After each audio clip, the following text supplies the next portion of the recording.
Good evening. The board has been in closed session since 6 o'clock for 4 items. One is the appointment, employment, compensation, discipline, performance, or dismissal of specific employees of the district. 2, collective negotiation matters between the public body and its employees or their representatives, or deliberations concerning salary schedules for one or more classes of employees. 3, litigation. And D, approval of April 25th, 2017 and May 9th, 2017 closed session minutes. Can we rise for the pledge? I pledge allegiance to the flag of the United States of America and to the republic for which it stands, one nation, under God, indivisible, with liberty and justice for all. We have public comments. The first name is Lisa Sherba, and we ask that you speak for up to 3 minutes. And the board doesn't respond at this time, but we do follow up. Thank you.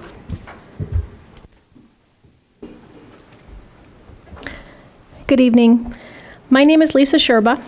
I'm a Lincoln mom, and my only child, Ella, will be moving up to 3rd grade next year.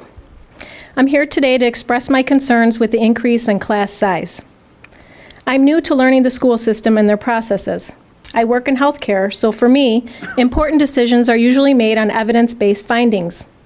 I'm aware that with studies on any particular topic, it's not only about the quantity, but the quality of the research that matters. I've read articles on both ends of the spectrum regarding class size, comparing the two. My personal opinion is class size does matter. There seems to be far more credible research that suggests it does.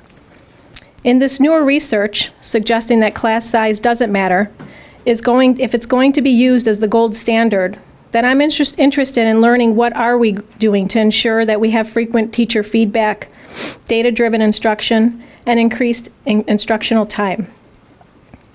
I want to bring another issue that I'm not sure has really been addressed yet. Take the research aspect out of the situation for just a moment. A few parents I've spoken to have mentioned the teachers are not happy with the class size increase. If this is the case, this is something important I think should not be overlooked. My question and concern is, why would our teachers not support it? I spoke to Mrs. Tomei about this yesterday, and I thank her for listening to my concerns. In addition to class size, I believe that teacher quality is also a significant contributing factor in helping make a difference in class performance. Last week, Lincoln parents received an email ensuring us that we have full-time instructional coaches to support our teachers and improve the effectiveness of classroom instruction. I did my homework, and instructional coaches seem to be a good strategy to help with teacher quality. However, several articles I've reviewed reported teacher buy-in can be challenging for utilizing these coaches. No matter the expertise or enthusiasm of a coach, they're not likely to have an impact if the teacher is not vested or comfortable with the coaching process. That leads me to think, will these instructional coaches have an effect on teachers if they're not in agreement with class size? From my understanding, these coaches are cycled in and out and don't influence the daily operations. I ask our administrators to please keep teacher morale on their minds, as this is yet another factor that will influence the energy of the rooms that our children learn in. Another concern I have is that the classrooms are too small. We know Lincoln is over 100 years old. I sat in at Bragg night wondering, how will an additional 5 to 6 kids fit in these rooms? The rooms aren't designed to hold that many children comfortably, which is likely why future plans include building a new school and changing designs of the rooms. As a parent, I want to be assured that our children have teachers that are confident and proud. My hope is that your children have the opportunity to learn in a safe and comfortable environment with the motivating teachers that will inspire and challenge the kids to the best of their abilities. I thanks for this opportunity to voice my opinion and look forward to continuing my learning about the school processes.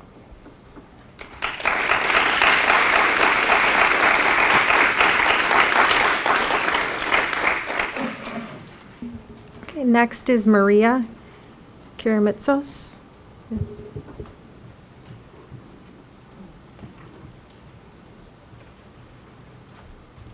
Good evening.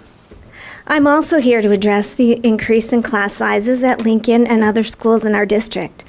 I'm a parent. I'm someone who also previously served on a school board just like you, and I can attest to great budget challenges. I know there are tough decisions that must be made, and I realize that slashing teacher positions can be a quick and easy solution to add money back in, but it's a solution that's going to cost us far more than the loss of a few teachers next year. Increased class size is a lose-lose scenario for all. The U.S. Department of Education agrees. There is evidence that overcrowding can have an adverse impact on learning. Rivera, Battis, and Marty found that in overcrowded schools in New York City, students scored significantly lower on both math and reading exams than did similar students. In addition, when asked, students and teachers in overcrowded schools agreed that overcrowding negatively affected both classroom activities and instructional techniques. Corcoran et al. Found that overcrowding and heavy teacher workloads created stressful working conditions for teachers and led to higher teacher absenteeism. Crowded classroom conditions not only make it difficult for students to concentrate on their lessons, but inevitably limit the amount of time teachers can spend on innovative teaching methods such as cooperative learning and group work, or indeed on teaching anything beyond the barest minimum of required material. In addition, because teachers must constantly struggle simply to maintain order in an overcrowded classroom, the likelihood increases that they will suffer from burnout earlier than might otherwise be the case. The source of that information is the Department of Education. Also, our facilities are inadequate to support larger class sizes. This not only affects learning and performance, but also creates health and safety issues. My second grader's first grade class had 26 students. It was too close for comfort. There wasn't adequate storage and no locker space. Coats and backpacks ended up all over the floor and blocking pathways. People tripped all the time. It was always hot in there and sometimes even hard to breathe. There was an increased amount of lice cases and the kids were always getting sick. Lincoln's classrooms are small and cannot appropriately accommodate more than 20 to 22 students. Adding students increases logistical issues as well as fire and safety issues. Are we even violating capacity limits in the rooms? Not to mention the decrease in air quality. Lincoln's 100-year-old building and HVAC systems must be taken into account, and let's not forget the health consequences. Also, comparing Lincoln to new, larger schools is like comparing apples to oranges. The districts we've heard mentioned, Naperville, St. Charles, etc., all have new buildings with adequate and appropriate sized classrooms. We can't compare that setting to our Lincoln. I know we can come to a compromise together. We can be creative. Let's work together to find some ways to cut the budget without increasing class sizes. Size does matter. Increasing class sizes sets us all up to lose, every last one of us. We're all part of the same team, and we all want the best for our students. Therefore, I respectfully ask you to please reconsider increasing the class sizes. Thank you.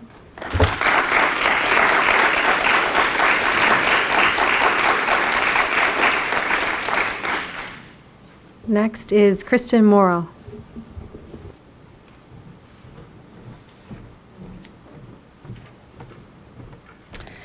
Hi, everyone. I was here at the last board meeting speaking, so I will keep this very brief. Raise your hand if you are here regarding class sizes in District 205 so we can get a gauge. Thank you. I am a Lincoln mom. I have 3 girls who are 11, 8, and 4, so I'm there for quite a bit of time, and I'm invested in this issue. Dr. Moyer and the school board, I am familiar with the new curriculum being implemented in District 205 next year. I know that this curriculum encourages one-on-one teacher-student conferencing, along with many opportunities requiring teachers to meet with small groups of children. With class sizes increasing, I am very concerned that we are setting teachers and students up for failure by introducing a new curriculum and increasing class sizes simultaneously. Standards set 6 years ago do not reflect today's learning, today's classroom, and today's needs of our children and teachers. Please accept this petition signed by over 550 concerned community members who value small class sizes in District 205. I am asking kindly that you reestablish class targets and caps to ensure best practices in education in our Elmhurst schools. Please base your educational decision on what is best for our children. Thank you.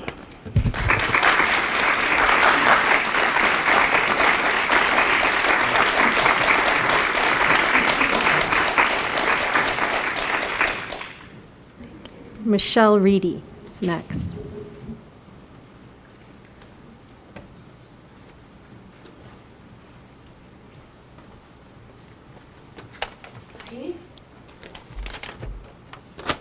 A group of Jackson parents recently had the opportunity to meet with Drs. Moyer and Baum to continue the discussion about target class sizes in the upper elementary grades, during which we learned that the decision to keep the target at 27 students per class is based not on finances, but strictly on the administration's belief that class size does not matter. Instead, Dr. Moyer asked us to take a leap of faith and trust that the implementation of instructional coaches and professional learning communities would create teachers capable of handling classes up to 30 students. We learned that quantitative data regarding the efficacy of instructional coaches will not be measurable for 3 years. District 205 is in year 1 of this program. In essence, we won't know how well, if at all, this program worked until the spring of 2019. We were told that newly created professional learning communities, PLCs, will also help our teachers be able to effectively teach to classes of nearly 30 students. But PLCs aren't designed to teach teachers how to teach. These are late start mornings where teachers are working to create district-wide common grade level formative assessments. Common assessments don't make better teachers. They simply make data collection more accurate across the board. And if that data is being collected from overcrowded classrooms, it's not going to be useful anyhow. Because overcrowding in our classes does not improve student outcomes. It is not best practice.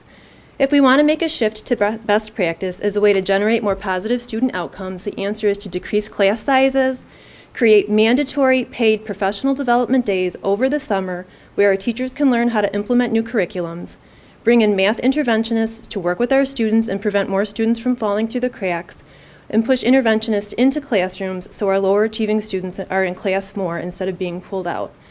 Asking parents to simply take a leap of faith just isn't going to cut it. We've taken a few leaps of faith already, and the landing was not smooth. The results from Focus 205 show that small class size is one of the most important parent concerns. You said class size doesn't matter. We said we wanted to keep neighborhood schools. You've made a plan to create a district-wide grade-level kindergarten center. We said the arts and music are important to our district.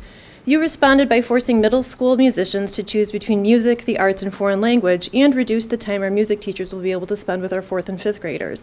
We said STEM was important. You cut science instructional minutes at the middle school level. You also cut art appreciation, music appreciation, and junior achievement. We're not taking a leap of faith with a leader who's made a habit of jumping ship before seeing long-term projects come to fruition. Instead, I'd like the board to agree that for the 2018 and 2018-19 school years, the upper elementary targets match that of the lower elementary targets of 25 students per class. At the end of 2018-19 school year, show us using empirical evidence based on findings from this district with these students in which class size is not a variable, for the sake of acceptable or accurate analysis, that PLCs and instructional coaches are closing the achievement gap for our students. And only then will we consider target class sizes of 27 at the upper elementary grades. Thank you.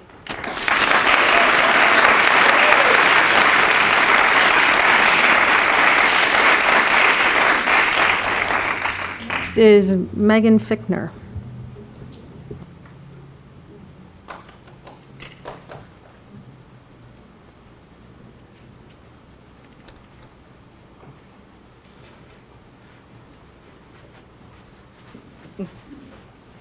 Stand. Okay, I'll put this here. I just want to say tonight I'm interpreting for my daughter Megan, who saw a newspaper article and is very interested in the transition center here in Elmhurst. We tried to get her school interpreter and some other interpreters, but they were busy. May is a very busy month. So mom is here as a last resort. So.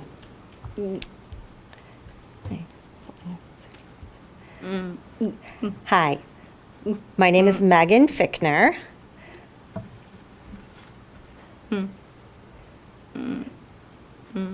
And since you're planning a new transition center, I'm here. I was a student at York High School, and I just graduated from the transition center here last week.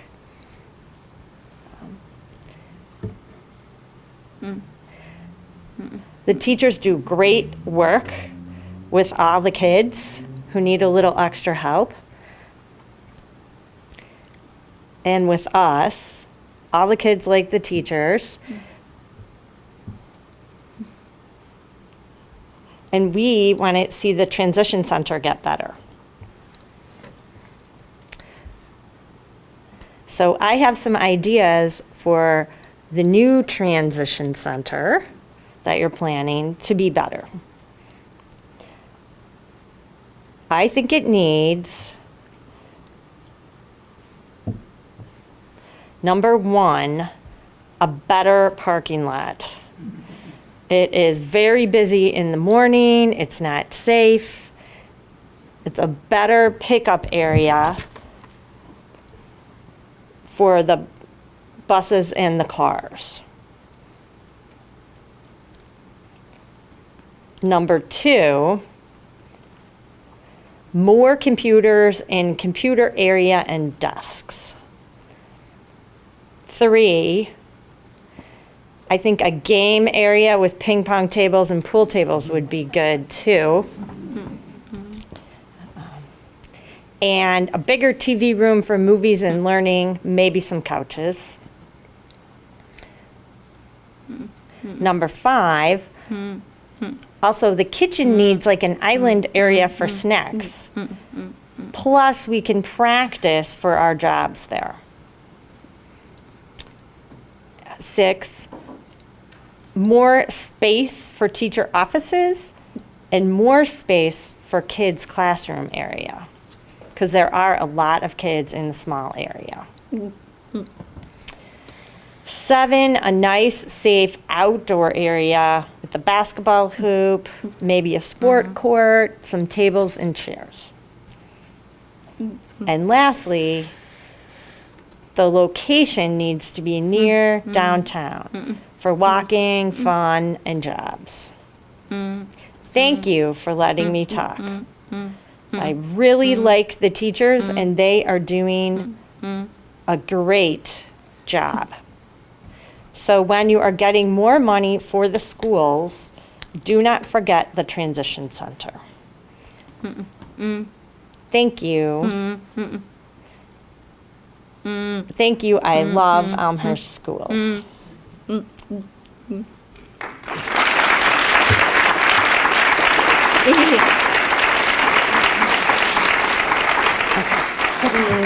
Oh, Megan wants to know, does anyone have any questions? You're good? Okay. Thank you. Thank you. Thanks, everybody.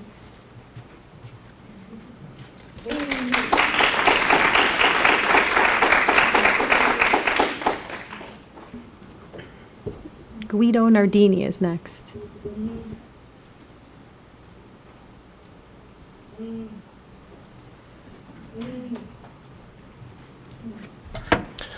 Megan's a tough act to follow.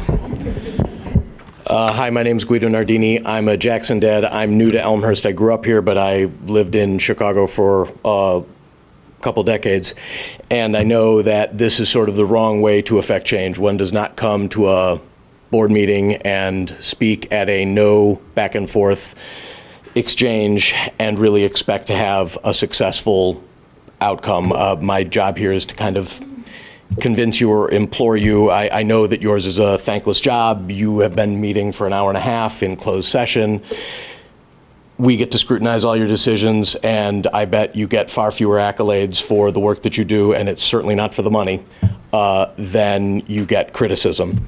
I'm trying to imagine as a third grader, a second grader becoming a third grader, getting a new ELA curriculum, a new math curriculum, new Chromebooks, and a whole bunch of more kids in your class. I am here speaking about my concern about a change in class size at Jackson and 205. I don't think the curricula changes are a big deal for the kids. I'm trying to imagine a teacher getting new math, new ELA, new Chromebooks, and then 6, 7 more kids in each classroom. That strikes me as a bridge too far. And there's a gap between the plan that will get realized with instructional coaches in the future and now and next year. And next year matters to the parents. And yesterday we had a meeting with Dr. Moyer and a back and forth, a cordial back and forth, and my takeaway from it was he, upon principle, doesn't believe that it's a wise allocation of resources. And he would not recommend an extra FTE unless directed. Direct him. Direct him. There will be benefits from the changes a couple years down the road. But next year, those changes aren't going to hit the road running. Please find room in the budget for something that Band-Aids until the grand plan comes into play. Thank you.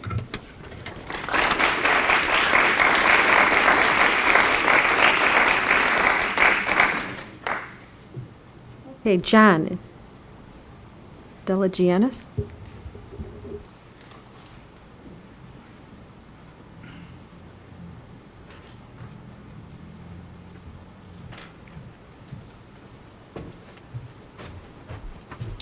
Good evening. My name is John Delagianis. My wife and I, Angela, are parents of soon-to-be third grader, soon-to-be first grader, and a 2-year-old, and we live in the Lincoln boundaries, and we currently have 2 kids at Lincoln.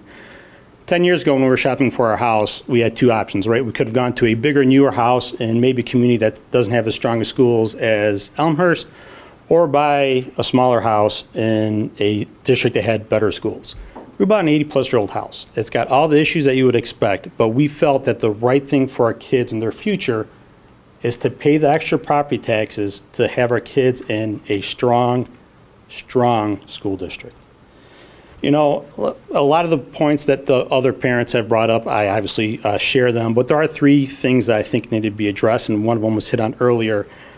Look, these target sizes were made 6 years ago. The world is a very different place than it was 6 years ago. The economy is significantly better. We have a lot more new construction homes, which double or triple the amount of property tax we receive per parcel. Elmhurst Memorial, which did not pay property taxes, no longer there, right? So we now have these new construction homes for which people are paying exorbitant property taxes for these schools. So conversely, right, state's in a budget stalemate, and we've got issues down south. So the question I have, which I now found out you can't answer, have you revisited these classroom targets based on the realities of today? Are we just blindly saying a decision was made when we're still coming out of the second worst economic slump we've been in as a country? That's the question I have. Second point is something that was already also hit on, right? We got old schools with physically small classrooms. Have we had 2 days of instruction with 27 kids, with 3 adults, which would be 1 teacher and 2 aides, with the window AC blowing and blaring? You got your computer center and all the equipment. Have we piloted 2 days of instructions with 27 third graders and 3 adults in the room? Because, like somebody said at Bragg Night, it was insane, and we went early because, you know, we're experienced, we wanted to beat the rush. There's not physically enough room in the classrooms for this, which leads me to my third point. Again, we've read the email that talked about the comparable districts. These comparable districts are in new communities. Naperville wasn't even around 100 years ago. So for us to sit here and say, oh, well, look at Naperville. They score better than us on tests. They have the physical capability to host that number of children with enough windows for them to get sunlight, and they don't have a window unit blasting in the corner that forces the teacher to raise her voice so they can hear the children. Again, these are three very basic points that if we ever run a pilot in this district, when this has been the plan all along, I mean, that is just not right. You cannot sit here and be like, why are all these parents, quite honestly, pissed off if you haven't been running a pilot, revisit an assessment that was done 7 years ago, and, making sure that we're comparing ourselves to districts that have the same facilities as we do. Thank you for your time.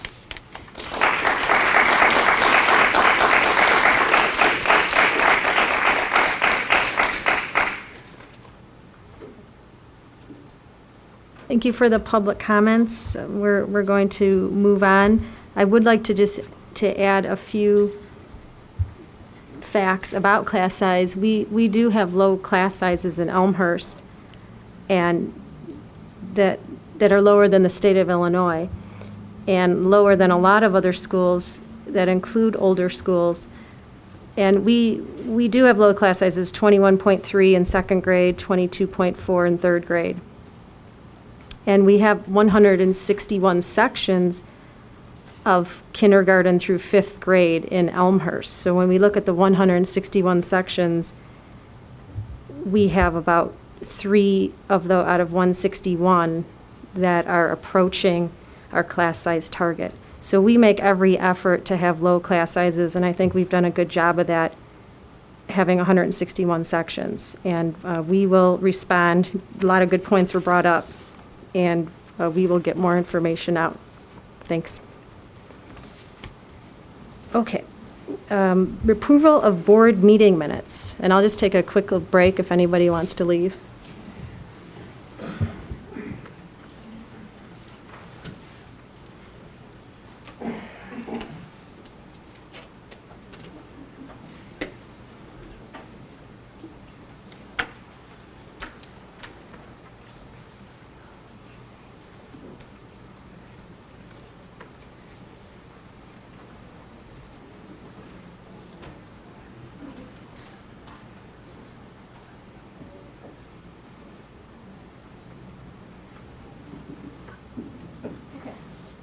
Are there any board comments for April 25th or May 9th, 2017 board meeting minutes?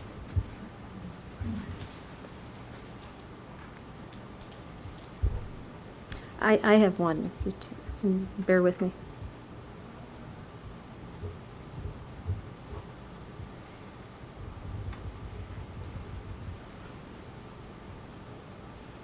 Okay, last time for May 9th, when we were talking about the architect and construction manager, the gist of what I was trying to say, and I'm not sure that was captured correctly in the minutes, is I'm on page 7 for May 9th.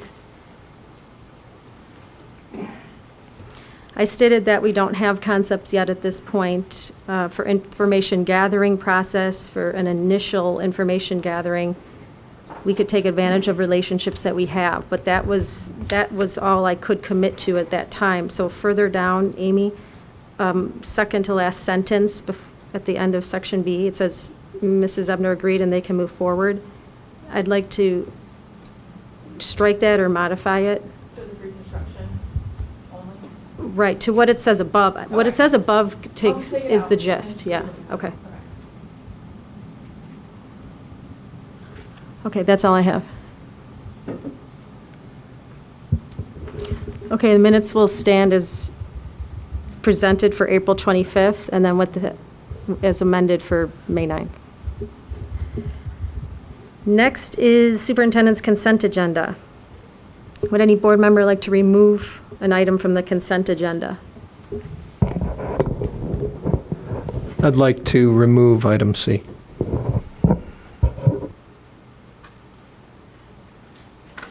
Is there a motion for items A and B?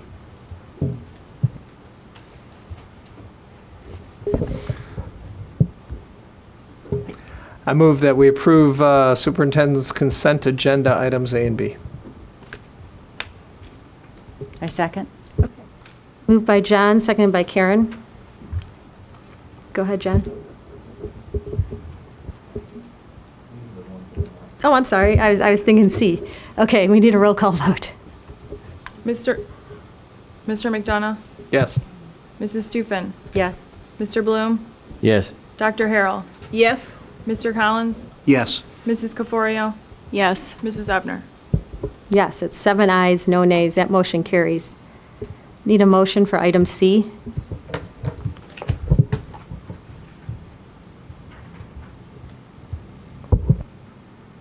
I'm going to move that the Board of Education approve the addition of one late arrival day in each of the months of October, February, and April, for a total of 2 in each of those months.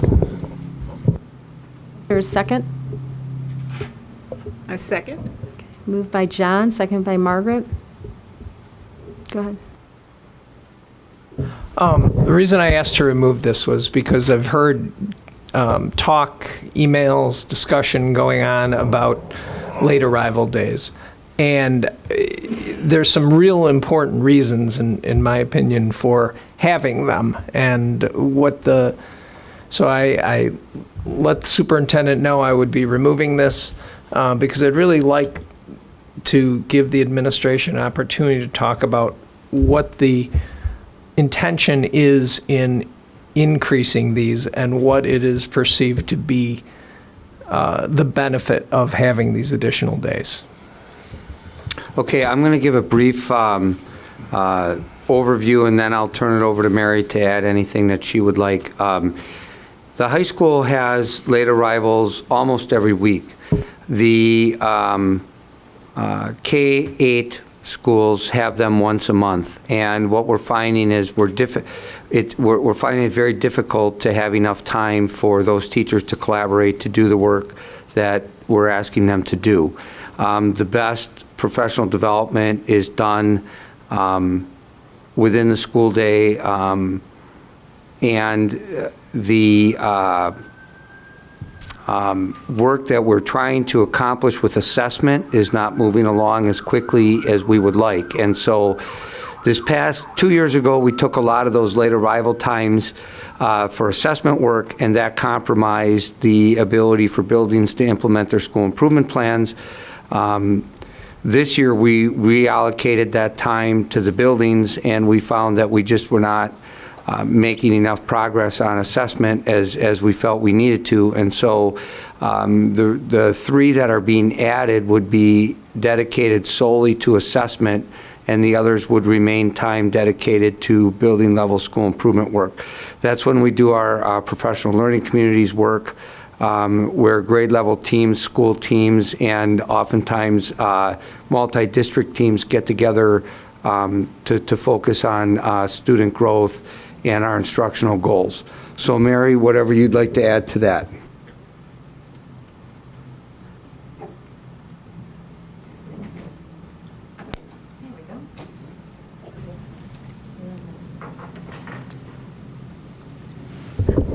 Okay, we've got a little wiring issue at this junction. So the assessment work is really an important part of instruction and professional learning communities. The assessments really drive teachers' instruction. So when we talk about formative assessments, creating them, using them, analyzing them, it really speaks to how teachers plan for future instruction. So when Dr. Moyer talks about we've not gotten as far as we want to, that goes to teachers being able to create them, becoming more involved in the analysis of the data. So that's a critical piece of day-to-day instruction. So that's part of the reason why we feel it's so important. Also, particularly at our elementary schools, where the plan time that our elementary teachers receive doesn't allow for as much PLC time as at our middle and high schools. They do meet as PLCs during the school day, but they don't have as much time because it's driven by art, music, and PE. That also allows them to have longer, more in-depth PLC conversations. So that's another important aspect of it. just my observation about this, and you often hear this from me. There's always a lot of acronyms and euphemisms in the world of education, and I think sometimes we need to give parents a little more of, what the real world difference is. So, Dave, when you say school improvement plan, can you tell parents what a school improvement plan does? Sure. We're actually focusing hard on strengthening our school improvement process. We started that last year, and we feel we still have a ways to go in having quality school improvement plans and having the data to look at and being used properly. But it's a focus area of ours, and what it is we have our 2 overarching student achievement objectives, which are related to assessment and student engagement. Each school takes a look at their student population and their achievement and growth metrics, and they develop individual school improvement plans based on the district's goals and priorities.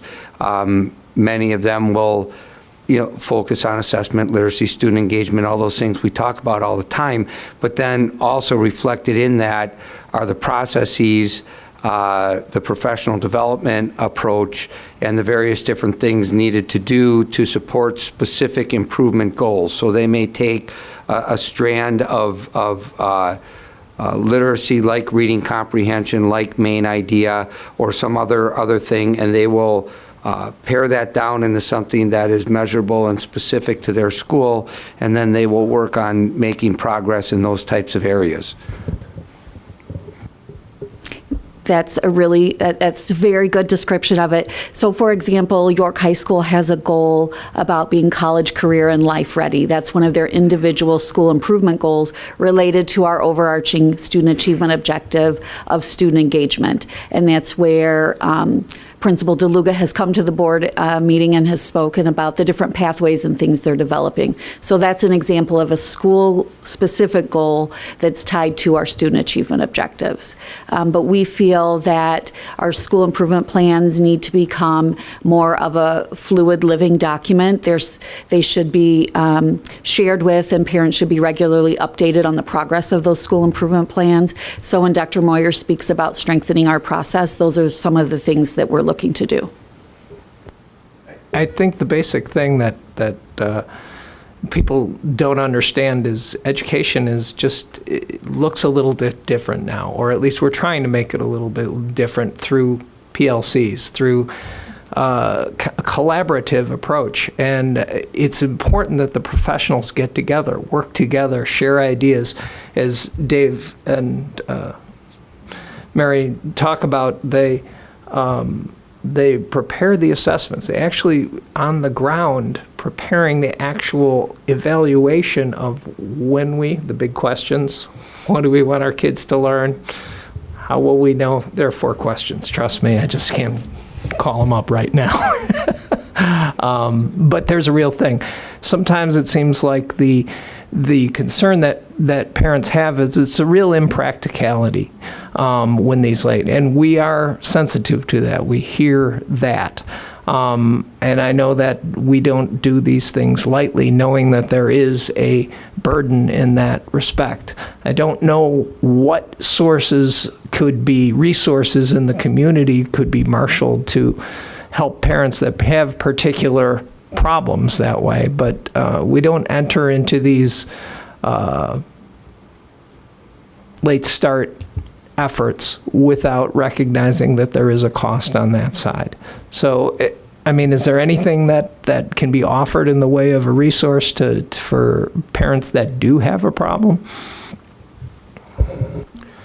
Well, we currently, at each of the elementary schools, when we adjusted the start times, we made it possible for parents to drop their students off at the schools at the time that they were used to the previous year and had supervision available for them. Most of the schools that wasn't utilized to a great degree, but for some parents it was helpful. That was one provision we made this year. We did not get when it first came into play, we got some emails and some people that had some concerns, but we did not get an overwhelming response from people once the school year started that were having difficulty adjusting to some of that. But we do, like you had said, we know that there are people that are affected. We try to do the best we can to work with them, and we are trying to, balance. Our instructional people were asking for more, and I said, no, I don't think we can do more. So we decided to come forward with 3. So we try to have some provisions in place. Other than that, we have been doing this for several years now. We're just asking for a couple more at the elementary levels. And so, Jim, I don't know when we talked about the supervision piece, or if you have any kind of anecdotal data about information you received from the buildings, but I did not get a lot of information saying that people were having a lot of difficulties. We had anywhere between 4 and 8 students as the year progressed in the buildings that took advantage of the opportunity. It started out more, and then it really tapered off as the school year started. I spoke with Emily Ashita, our PSRP union president, who is responsible for that whole group. Believe if there is a need that we can set up a system that we would actually accommodate requests based on need, and we would end up paying an hourly rate for someone to come in and supervise the students at school. We were actually able to foster that as an injunction this year on a short notice basis from last year with the PSRP, who agreed to, for the first year of the implementation, make themselves available. And we adjusted their contractual start and end times of the day in order to accommodate that.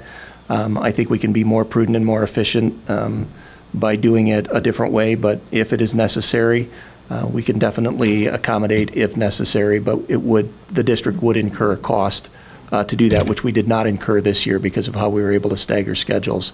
But that also created some other issues for the PSRP time in their schedules beginning and ending of the day to cover all of the supervisory responsibilities that are typically a part of their contract. So we're definitely open to looking at that, working with parents, making sure that there is coverage if necessary. But it was not overly used this year. I mean, we had 4 to 8 kids per building, and that was about it.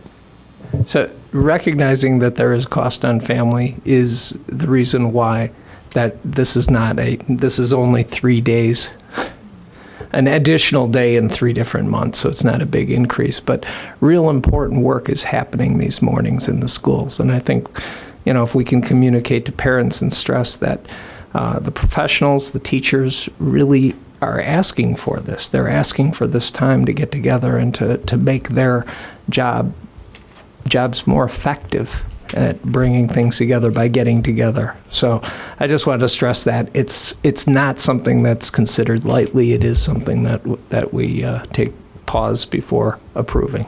So.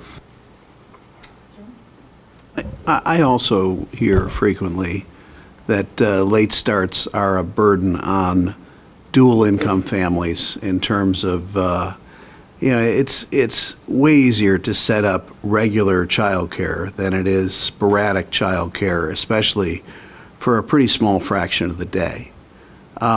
Is there something that we can put together to help those families be able to drop their kids off at the regular time on late start dates? And then let's evaluate how many families take advantage of that, and whether it's cost effective. Frankly, I can only guess, but I would think there would be plenty of families that would be willing to chip in for a service like that, so we can accommodate our teachers and their professional growth as well as our families and their child care concerns. Is that something that we'd be able to put a proposal together and come back to the board? Fee-based? Fee-based. I mean, we can look at it from several perspectives and make that decision. Mm-hmm.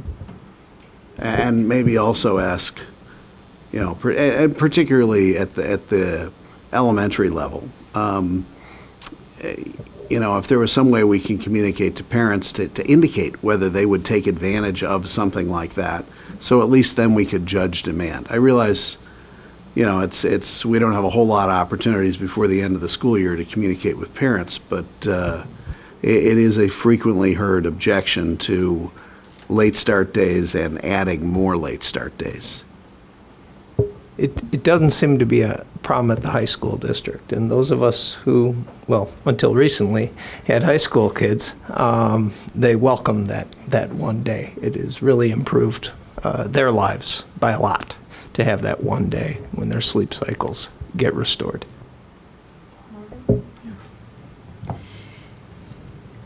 And then, again, I think, and I am in agreement, I can appreciate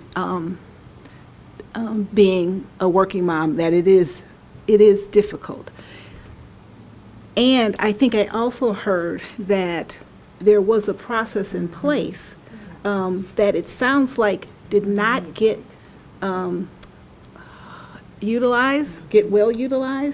So I guess I'm trying to see if there is that demand out there. Maybe it's putting that communication, putting some additional communication out, again, reminding people that that these opportunities are available, and then let's see how we move forward on that. See what the response is. To clarify, Jim, you were talking about a program that we had put in place to accommodate people when we changed the start time this year to a little bit later. You weren't talking about late start days when we're starting school a couple of hours later. Correct. Actually, so I don't know the exact times. Elementary and middle and high school are all different, obviously, but whatever the change was this year to accommodate the new late arrival times and what the bus schedule had to do to, reflect it. The difference between what the parents were used to and the new time, so if that was 20 minutes or 25 minutes or whatever that was, we made sure that there was supervision available at the time that they were used to dropping off their children until the time that school started to make up that difference. But on the late arrivals, we did not provide that for the entire time. We had never provided that for the entire time. So to clarify, if the normal start time did not change on a regular school day. So there was no additional, drop off your kid early for, preschool or pre-start of the day care. On the late arrival days, we had late arrival days before. And those late arrival days, let's just say they started at 9 o'clock. And if late arrival days started at 9 o'clock for students would be dropped off at, 10 minutes to 9 or whatever and go about their business and get in. By pushing the late start time to, say, 9:15, these are not exact numbers, but if we push that late arrival time to 9:15 for the students, if they normally were dropped off the prior year at 10 minutes to 9, they could still be dropped off at 10 minutes to 9, not at 8 o'clock when the late arrival time started for teachers. So they could continue to drop them off at 10 minutes to 9, which was the same as the prior year, and we would provide that supervision for the 25 minutes from 8:50 to 9:15 before the start of the day. So I hope that explains it better than another assumption. Yeah, now I understand the scenario that we were talking about.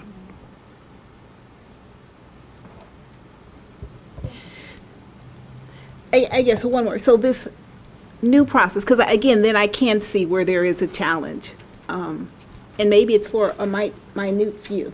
But I can see where there is a challenge, and I better understand and appreciate the emails that we've gotten for parents that have said they've missed hours, half days of work.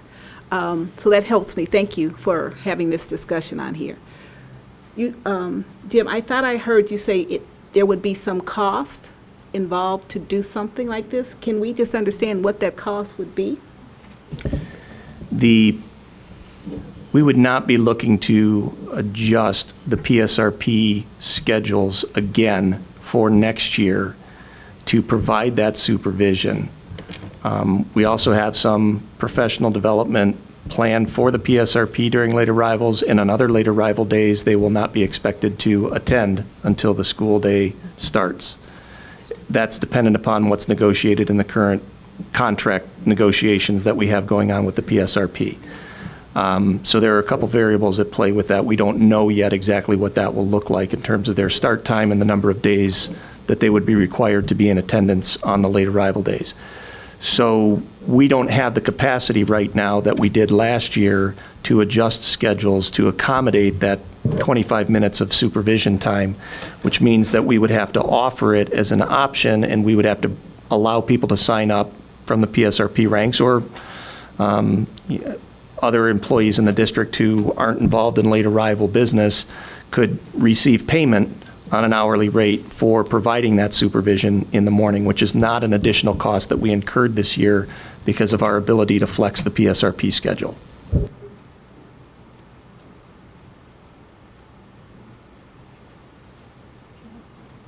Don't we also have an arrangement with the Park District for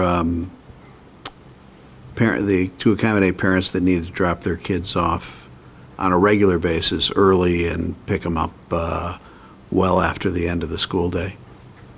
I'm aware that some of our students at the end of the school day go to a Park District program where they can be picked up later. I don't know about the morning. That's something I would have to look into. I don't have an answer for that. Yeah, if you would, that may provide a lot of parents with a lot of relief. And again, I'm going based upon receiving letters from parents and cannot give you an estimate of total demand for those services.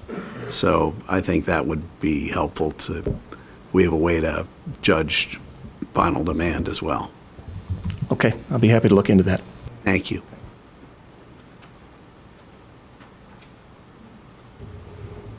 Thank you. Just Yeah. call the so- motion okay. if you. Yep, there's a roll call vote.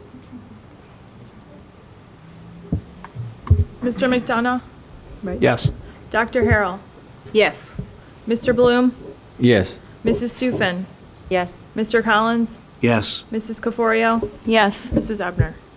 Yes. 7 ayes, no nays. That motion passes. Superintendent's action items. Okay, the first item is required by law. That's an annual requirement that we have to approve prevailing wage requirements. So the rationale explains the state statute related to that. So we're just asking that we can approve this to comply.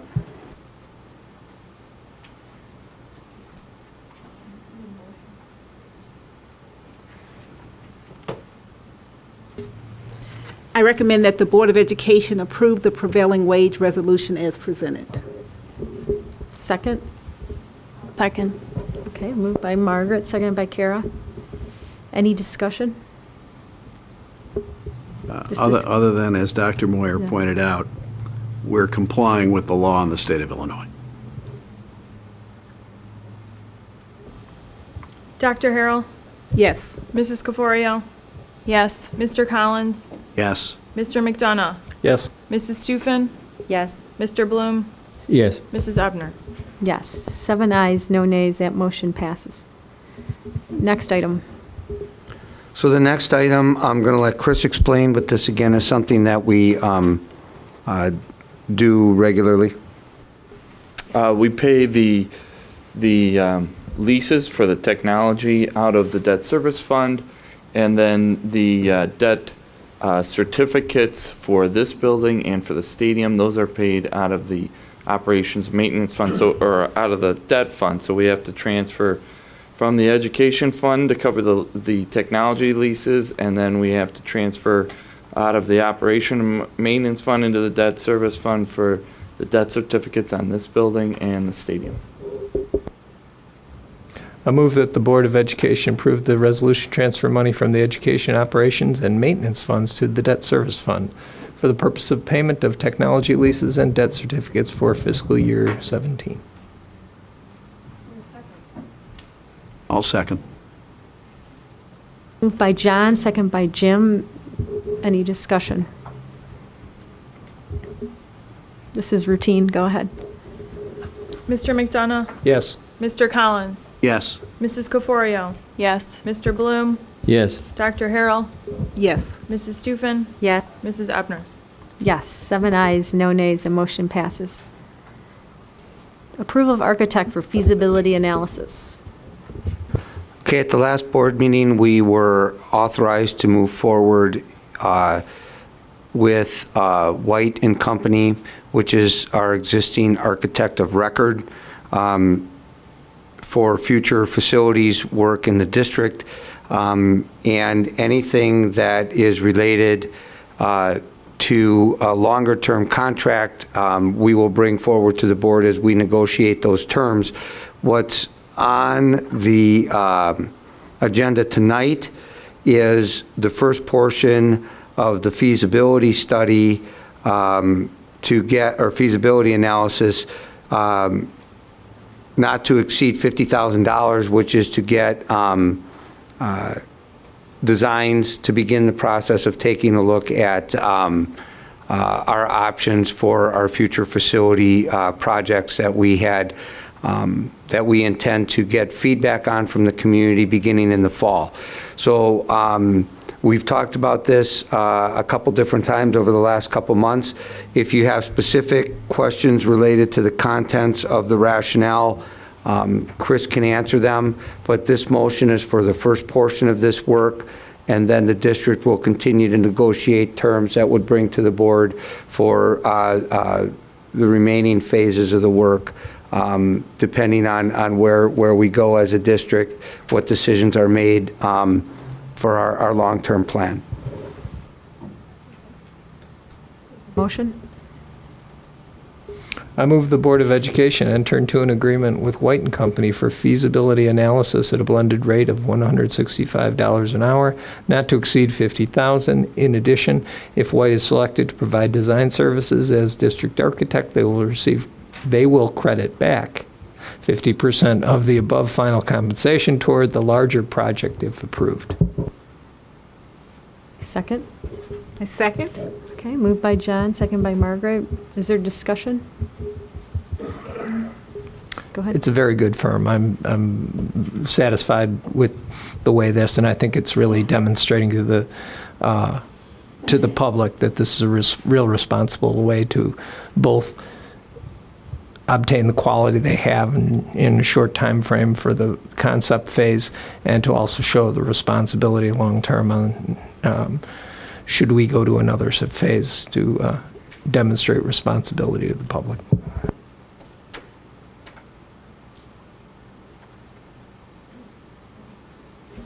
Mr. McDonough? Yes. Dr. Harrell? Yes. Mrs. Caforio? Yes. Mrs. Stufen? Yes. Mr. Bloom? Yes. Mr. Collins? Yes. Mrs. Ebner? Yes, 7 ayes, no nays. That motion passes. Middle school.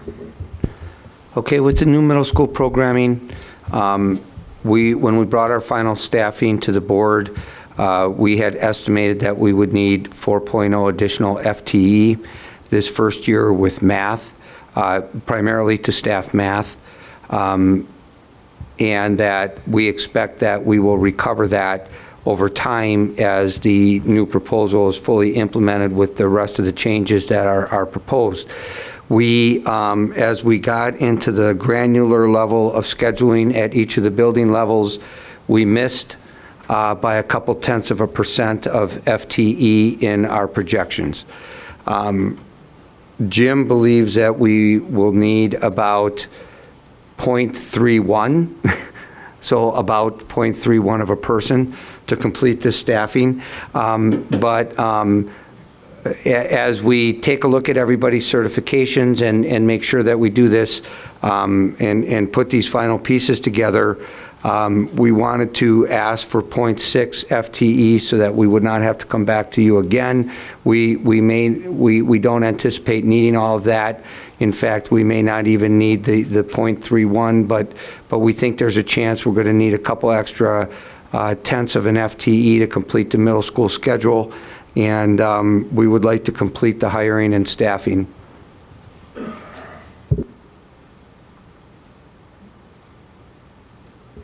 Is there a motion?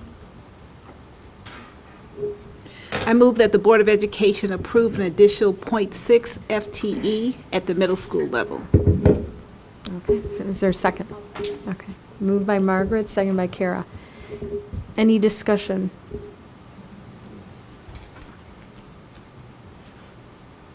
Okay, let's go ahead. Dr. Harrell. Yes. Mrs. Caforio. Yes. Mr. McDonough. Yes. Mrs. Stufen. Yes. Mr. Bloom. Yes. Mr. Collins. Yes. Mrs. Ebner. Yes, 7 ayes, no nays, and motion passes. Next, go ahead. Okay, the instructional grants of Foundation's annual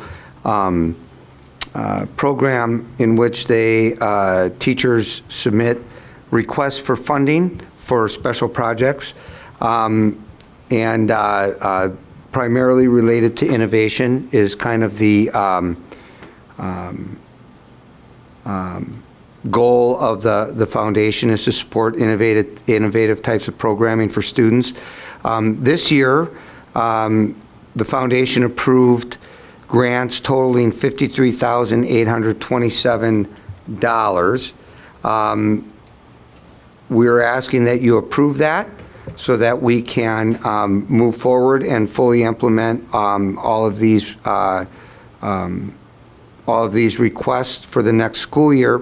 And if you see when they break this down, 63% of the funding goes towards STEM-related requests, 4% to literacy, and then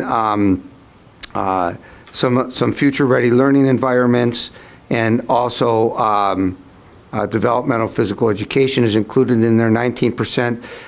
They have a committee that screens the applications, and then they make a decision based on the funding that they receive through their various efforts, like the gala, et cetera. And so if you look at the rationale, they indicate in there that they received 34 applications totaling $95,000 worth of requests, and an application also from the REACH PTA, and that they actually are asking you to authorize funding for 25 of those grants, totaling $53,827. The administration certainly would like to express its appreciation to everything that the foundation does to support our teachers and our district goals.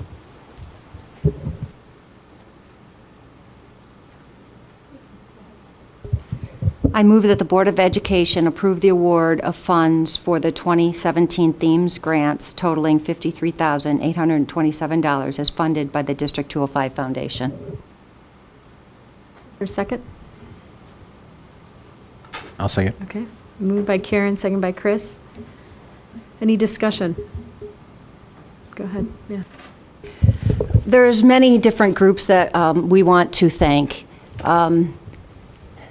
This is really for our kids, and this is a wonderful thing. I think if I recall the foundation meeting that I was recently at, this is one of the largest distributions, and so for that, thank you, District 205 Foundation, for all the hard work, volunteering you do for our students. This could not happen if our teachers didn't take extra time in applying for these grants and thinking about all these things. So we also want to thank our teachers for thinking about these innovative things, and for our students and for their work day and work year, and bringing these exciting opportunities to District 205. So thank you for the community, for sponsoring District 205 Foundation, and so thanks all around. Just like to echo that. This was something Dr. Moyer spoke about on Sunday at the graduation, is the level of contributions, physical as well as monetary, that this community does, the level of service that it does, the level of philanthropy, thank you. Bad night tonight. philanthropy that is shown in this community is very high, and this is the thing that I tried to touch on in my own statement about community. But it's really on display with this donation.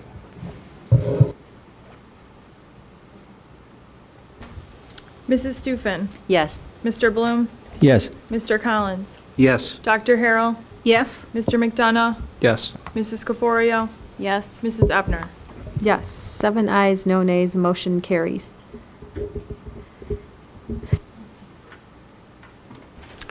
Okay, when it comes to annual cost of living or salary enhancements for our employees, we have several groups that are governed by their collective bargaining contracts.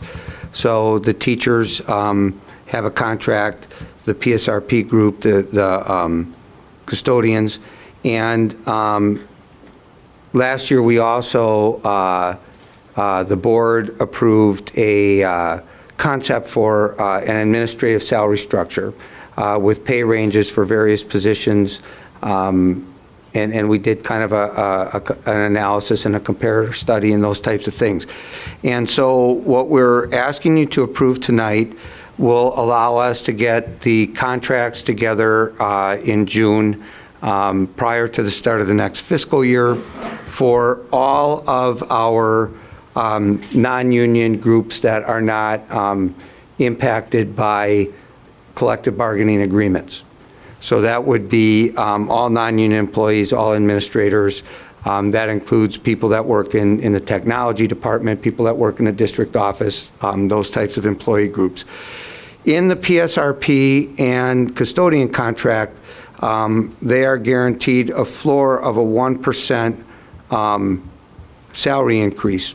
And so what we wanted to do to be consistent was to give everybody who is not governed by the teacher contract, we wanted to recommend that they all get the 1% so that it's consistent across the board for all of our employees. The only differences are a couple of the employees that are either on a retirement track or reached a longevity or education milestone as was approved by the board in our administrator pay groups, or certain employees for one reason or another who were, due to our internal and external comparables, some of the ranges were, in a couple cases, a little bit out of whack, and so we're continuing to try to work through some of that over time, over the next couple years. And so basically, with the exception of a handful of employees who fall into a couple of those special categories, we're recommending that the board approve a 1% salary increase for the rest of our non-union employees for the 2017-18 school year. Motion?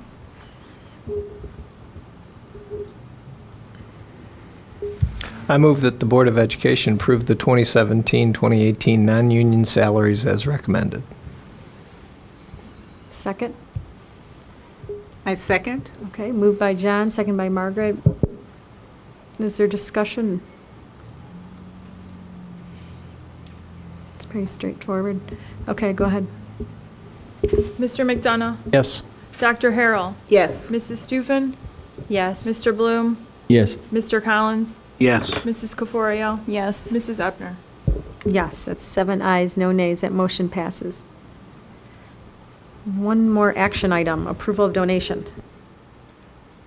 Okay, here you see that the field PTA has targeted playground equipment, 3 specific additions to their playground structure: crest climber, tightrope, and canyon climber, in the amount of $9,000, and we're asking that the board approve that donation. I move that the Board of Education approve acceptance of the donation from Field School PTA in the amount of $9,000. This donation is accepted in accordance with Policy 880, Gifts to the District. Is there a second? I'll second. Okay. Moved by John, seconded by Jim. once again, thanks so much to the Field School PTA. This is exactly what we've been talking about over and over again, is the spirit of giving in this community is very strong, and it makes it an amazing community in which to raise kids. And personally, I'm grateful for it, having experienced the Field School community personally.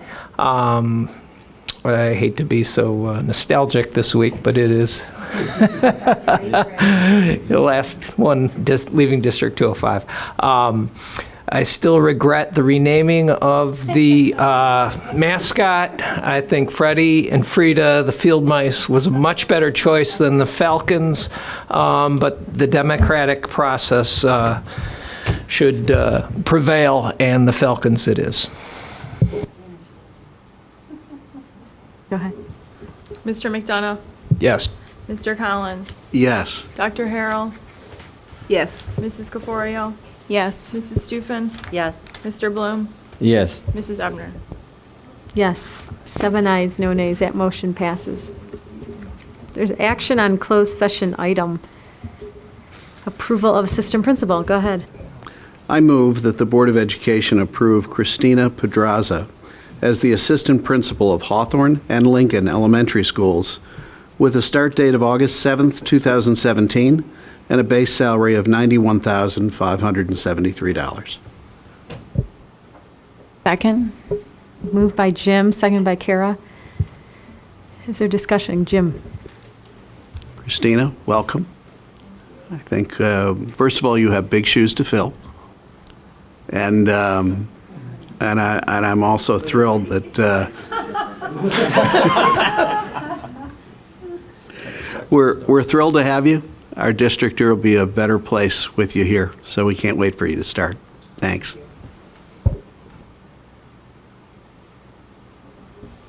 Mr. Collins? Yes. Mrs. Caforio? Yes.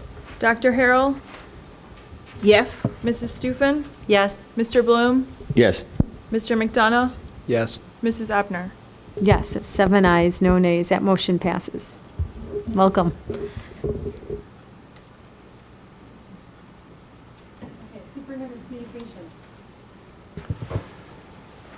Okay, 2 Freedom of Information Act requests were received, one requesting information regarding work to be done in the district, which was granted, one requesting information regarding a specific RFP, which was granted.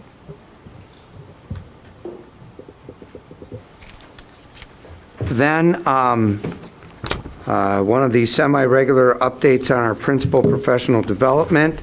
In April, our new administrators were in for our monthly principal meeting, and Mary did a lot of work with them on our new school improvement planning process.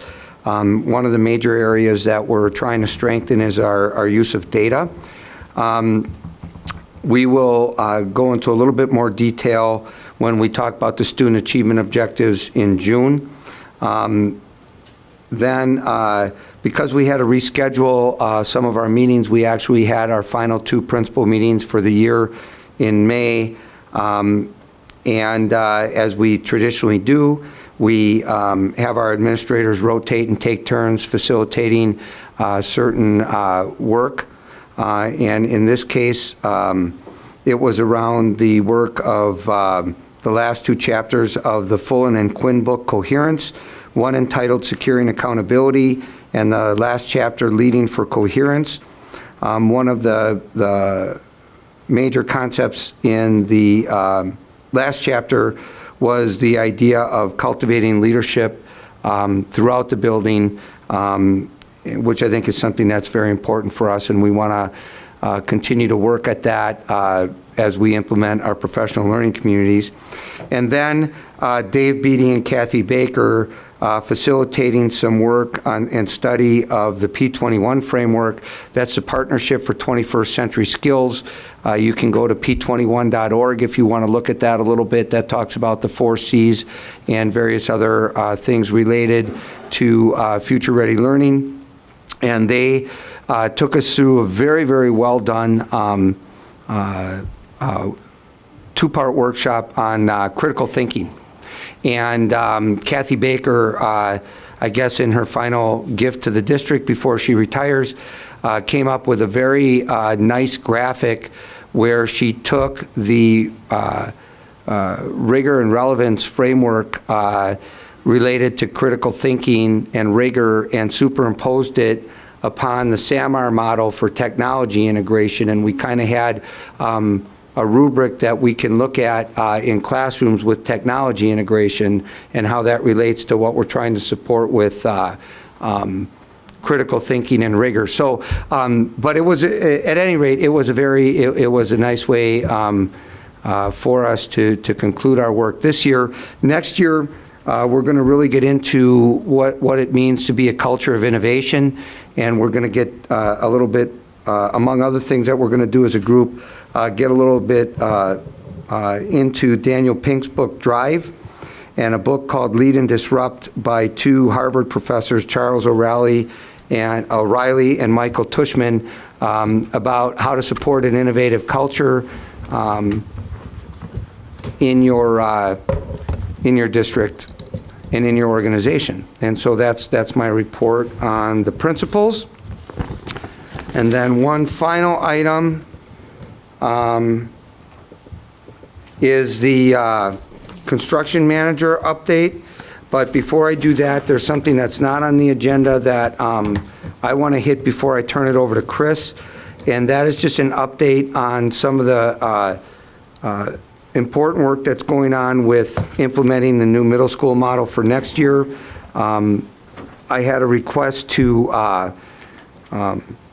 address this, and so I'm going to highlight a couple things. At May late arrival, our content area team started doing some curriculum work. This will continue on June 1st in the morning, our last day of school, and will continue throughout the summer, as well as our first two opening August Institute days, and then in a real-time basis throughout the next school year. We also are sending teams from each middle school, the principal and 5 teachers from each middle school will be attending the Institute for Middle Level Education Leadership Conference this summer. We have begun our work for implementing the acceleration block, which is divided into 2 areas, interventions and enrichment. The intervention group broke down further into ELA and math subcommittees, and they've met about 3 or 4 times now. I'm going to let Mary address that because she's been facilitating that work, and I do believe that we've now scheduled shared schedules with teachers. People have begun the curriculum work. There are probably about 30 teachers on the acceleration committee, and information is being shared with people regularly about how that work is coming along. But I know that that's something that's of interest to people, so I thought I would let Mary go into a little more specific detail on that. Okay, so as Dr. Moyer said, the Acceleration Committee has been meeting regularly. The intervention groups are working on solidifying the entrance and exit criteria for students who are performing below grade level and need a daily intervention. So that's one of the ways that kids will be supported when they are performing below grade level in either literacy or in math is through that acceleration time. There's also an opportunity for students who are primarily performing at grade level but may need just a bit of reteaching for a day or two on a specific skill or concept, and they also have the opportunity to get that during acceleration time. But other opportunities for students who are performing above or at grade level is through enrichment. And so I've been working with that committee as well. And one of the steps that we took was to survey our current 6th and 7th graders to find out what are some areas of interest they have that they would like to learn more about. So we asked them 2 questions. One was an open-ended question, and we got a wide variety of answers. Some were general, math, science. Some were very specific. We had many answers that were very specific to wanting to learn about taxes. We can only assume that it must have come up in a class that the kids were taking, and that sparked some interest, but that got very specific. And then we had a question where we listed many different options and asked them to mark any and all that seemed of interest to them. And out of those choices, there were some really strong favorites. One of those being college and career exploration. Another was critical thinking activities. One was on something called a lockbox challenge, which is a critical thinking and strategy, very popular tool where kids are solving puzzles, and as you solve one, you unlock one portion of the box and continue. And some were very specific to like strategy games. So our enrichment committee has taken some of the top choices by the kids and have developed six starter units for teachers who may be struggling to think of an idea. The committee reports there are many teachers out there who have some great ideas already on their own, some things that are passions for them, either in their professional life or in their personal life. So they will work on developing those. We've created a Google site where teachers will be sharing all of the enrichment units so that we can make the most of our enrichment units from building to building.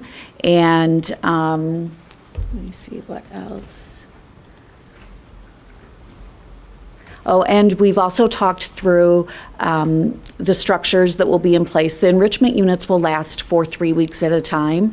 We want our kids to have an opportunity to have a really nice, deep enrichment experience, but we also want to recognize that this is an opportunity for our students to become self-directed learners and take ownership of their learning. So these sessions are really meant for kids to be selecting for themselves, and part of that is the development of the skill of making good choices for yourself. And so students may find that they make a selection that then turns out wasn't really their great interest or passion, but when they're getting the opportunity to select something new 3 weeks later, they've not signed up for what would feel like a life sentence for something. So again, we see this as a great opportunity to really develop independence and students owning their learning. We also see that this will be an opportunity for students to come forth with their own ideas. A group of students may feel particularly passionate about a particular topic or subject and can approach a teacher and work with them to develop an enrichment unit. So we really see this as a great opportunity for teachers and students to really explore some areas of passion. And for students who are in need of daily intervention, they will be in the intervention as long as, until they meet the exit criteria. But we've met in both groups, the math group and the ELA group, about how we can infuse enrichment opportunities into the interventions so that the students don't feel like, oh, some kids are getting to do all these enrichment things and I'm having an intervention every day. So the teachers have been very deliberate in looking at how to build in student choice and enrichment into the intervention.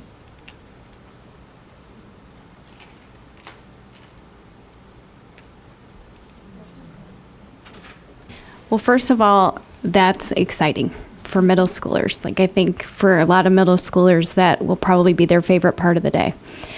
So thanks to the teachers and you for working on that. Will you be giving this information like at curriculum night or somehow so that parents can just even see, like, here's at least the first round of choices and how the logistics are going to work? You know, because even if you told us now, we probably would forget anyway. Sure. I envision that being part of either summer communication or at the first parent parent orientation night.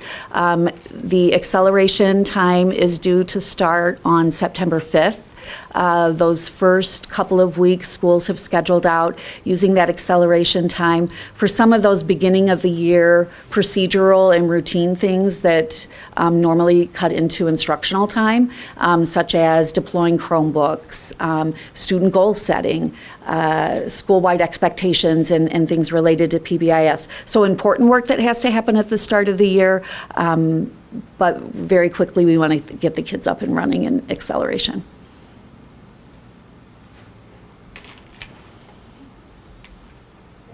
Thank you. Okay, so the construction manager, I'm going to let Chris explain that,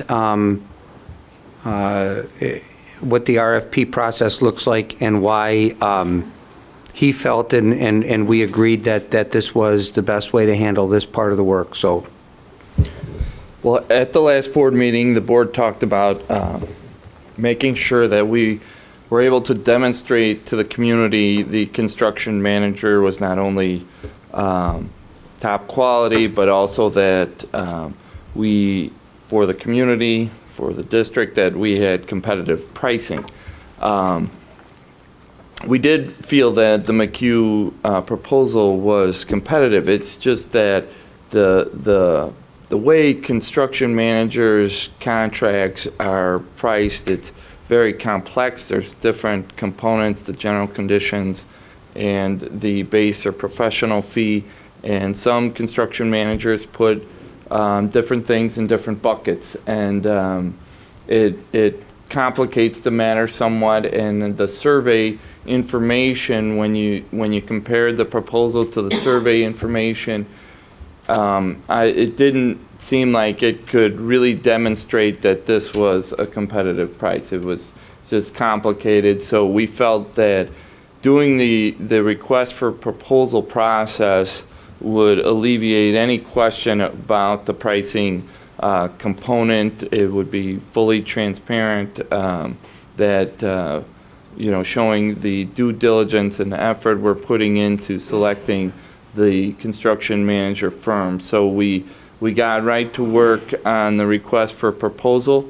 It went out the Friday after the May 9th board meeting. On May 12th was in the newspaper. Then on May 18th, we had a mandatory pre-submission meeting with potential construction manager firms. We had 14 different companies come to the pre-submission meeting. Frank Hsu went through the request for proposal in great detail with all of the different companies there. And so then after that, now the companies are able to ask, they email in questions.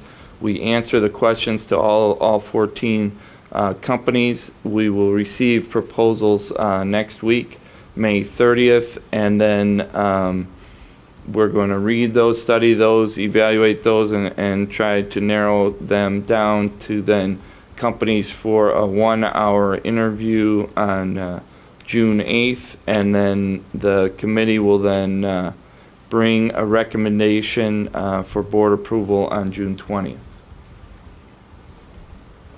And the only thing I would add to that is that the concern that we have about the timeliness of the process and the work that needs to be done this summer and this fall, we feel that getting the architect piece up and running now, that the construction manager would still be on board early in the process, which we think is important, and that we could still facilitate getting that relationship together and getting the work done that we need to have done without compromising the process by the delay. I think the biggest concern that we had was getting the architect work started, and we wanted to have both of these entities on board from the outset of the process, but we can still accommodate that without compromising anything. So this still works from that standpoint as well.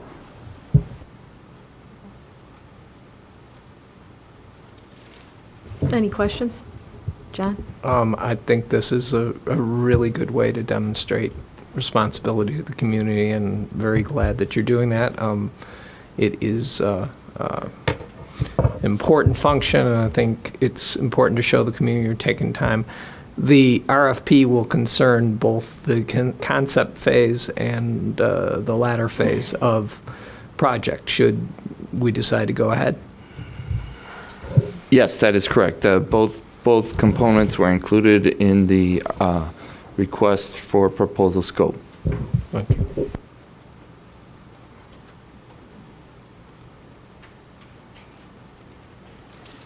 That's an update. There's no vote that needs to be taken.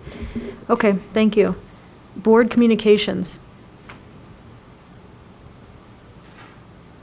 Anything from the board tonight? Just one quick thing. A couple of meetings ago, we talked about some key questions that we just, as a board, we wanted to talk through and decide how we were going to address those. And a lot of those talked about how we managed our meetings.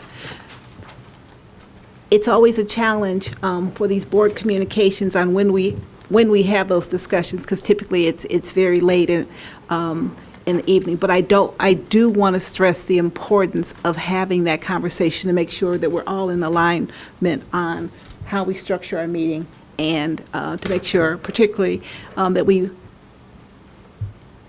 with the updated board, that we continue to get everyone's input and value on it. So the question is, do we want to have this discussion at this time of the evening, or do we want to save this discussion, a similar type of discussion like this, for a board retreat, which would require us having a board retreat and probably having one over the summer months? So that's the question that is open to the board right now, to get a vote and/or feedback on how we want to manage this discussion.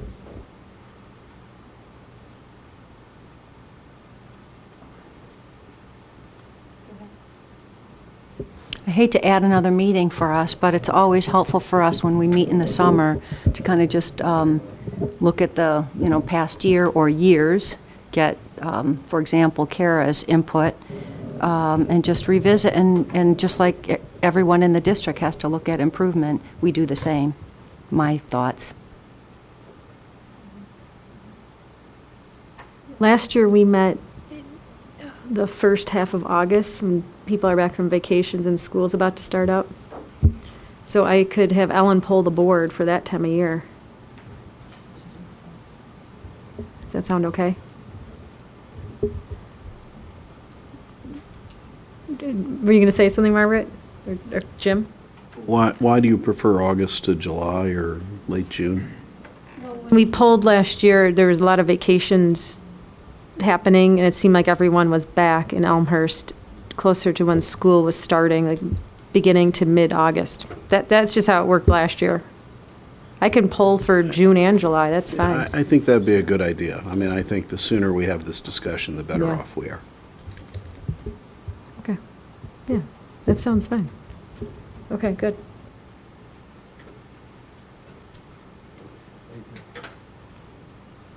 Okay, anything else? Upcoming meetings, Tuesday, June 20th, Board of Education meeting, 7:30. Tuesday, July 18th, Board of Education meeting, 7:30. And we've reached the end of the agenda. I'll declare the meeting adjourned. Thanks.